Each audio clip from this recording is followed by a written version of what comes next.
আমাদের উত্তম দাস সিপিএম এর প্রাক্তন সদস্য এবং সিপিএম এর লড়াকু নেতা সহ দাসপুর দাসপুরের বহু জায়গার সিপিএম থেকে এবং তৃণমূল থেকে প্রায় 200টি পরিবার জয়েন করলেন। রাজ্য বিজেপির সভাপতি শ্রমিক ভট্টাচার্যের হাত ধরে তৃণমূল ও সিপিএম ছেড়ে গেরুয়া শিবিরে যোগদান করলেন একাধিক পরিবারের সদস্যরা।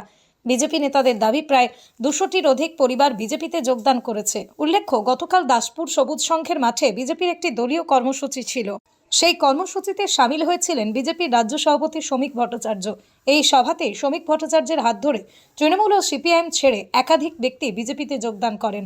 সাহেব দণ্ডপাঠ নামে প্রাক্তন বাম নেতা বলেন, সিপিএমের যা পরিস্থিতি তারা কোনোদিনই রাজ্যে পরিবর্তন আনতে পারবে না, তাই আমি সিপিএম ছেড়ে বিজেপিতে যোগদান করেছি।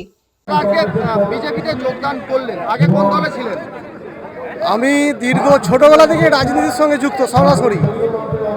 2011 সালে পার্টিতে আসে সক্রিয়ভাবে। জেলার এসএফআইয়ের জেলা কমিটির সদস্য ছিলাম।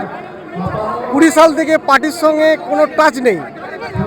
তারা ভোটের সময় এলেই আমাকে যোগাযোগ করে।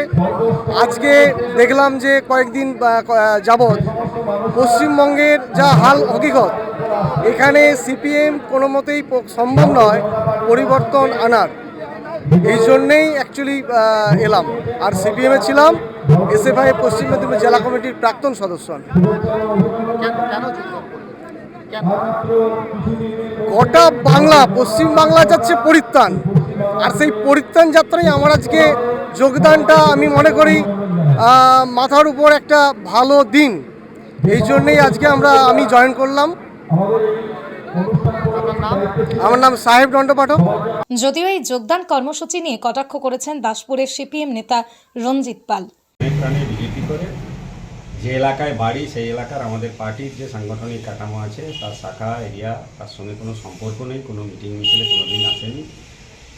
এখন বিজ্ঞাপন দিয়ে আমার তো খুবই কি বলবো, দুর্ভাগ্য যে বিজেপির রাজ্যের নেতাকে এনে ঝান্ডা দিয়ে ধরানোর সময় সিপিআইএম এসএফআইয়ের এইসব তকমা নিয়ে তাদের থলি ভরতে হচ্ছে।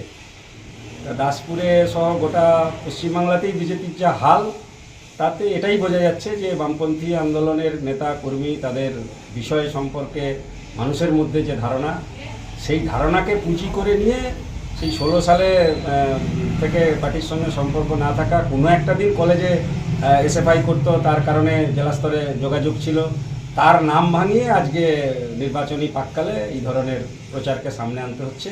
সিপিএম এর পাশাপাশি বিজেপির এই যোগদান কর্মসূচি নিয়ে কটাক্ষ করেছেন দাসপুর 1 নম্বর ব্লক তৃণমূল কংগ্রেসের সভাপতি সুনীল ভৌমিক। আজ ভারতীয় জনতা পার্টির রথযাত্রা এবং পরিবর্তন যাত্রার নাম করে দাসপুরের যে সভার আয়োজন করেছিল, তাতে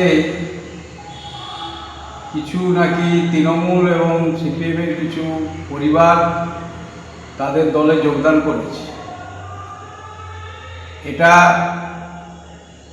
আমাদের কাছে সম্পূর্ণ হাস্যস্কর ব্যাপার বলে আমরা মনে করি। কারণ এখানে মমতা বন্দ্যোপাধ্যায়ের আশীর্বাদ নিয়ে, মমতা বন্দ্যোপাধ্যায়ের সাহচর্য নিয়ে, মমতা বন্দ্যোপাধ্যায়ের সহায়তা নিয়ে বাংলার মানুষ সুখে শান্তিতে আছে, দাসপুরের মানুষও সুখে শান্তিতে আছে। তাই এখানে যে পরিবারের কথা বলা হচ্ছে, আমি বলবো ভারতীয় জনতা পার্টির পক্ষ থেকে তাদের নামগুলো প্রকাশ করে বলুক যে তারা তৃণমূলের কোন স্তরের নেতা বা তৃণমূলের কোন পদাধিকারী বা তৃণমূলের কোন বুথের সমর্থক, তারা সেখানে গিয়ে ভারতীয় জনতা পার্টির আদর্শ অনুপ্রাণিত হয়ে তারা দলে যোগদান করছে। আজকে আমরা মনে করি পবিত্র হিন্দু ধর্মকে সম্পূর্ণরূপে অসম্মানিত করে কলঙ্কিত করছে ভারতীয় জনতা পার্টি। জুতো পরে রথে উঠে সেখানে হিন্দু ধর্মের কথা বলে, রথ একটা পবিত্র মন্দির, সেই পবিত্র মন্দিরে জুতো পরে যারা হিন্দু ধর্মের রক্ষাকর্তা বলে বলছে, আমি মনে করি তারা আজকে হিন্দু ধর্মকে অপবিত্র করছে, হিন্দুর ধর্মের সমস্ত বা বাংলার সমস্ত মনীষীদের অসম্মানিত করছে। সেই জন্যে পশ্চিমবাংলার মানুষ তাদেরকে 2021-এ প্রত্যাখ্যান করেছে, 2024-এও প্রত্যাখ্যান করেছে, 2026-এও তাদেরকে আরও বেশিভাবে প্রত্যাখ্যান করবে। তার জন্য পশ্চিমবাংলার মানুষ তৈরি আছে। যোগদানের কোনো ব্যাপার নয়, শয়ে শয়ে মানুষ বিজেপি ছেড়ে তৃণমূলে আসছে। আপনার স্নেহের সন্তানের শিক্ষা নিয়ে কি আপনি চিন্তিত রয়েছেন? কোন স্কুলে ভর্তি করাবেন তাকে তা ঠিক করতে পারছেন না? তাহলে আর দেরি কেন? আজই আসুন সারদা বিদ্যাপীঠে। ICSE, ISC সিলেবাস অনুসারে আন্তর্জাতিক মানের সম্পূর্ণ ইংলিশ মিডিয়াম স্কুল হলো সারদা বিদ্যাপীঠ।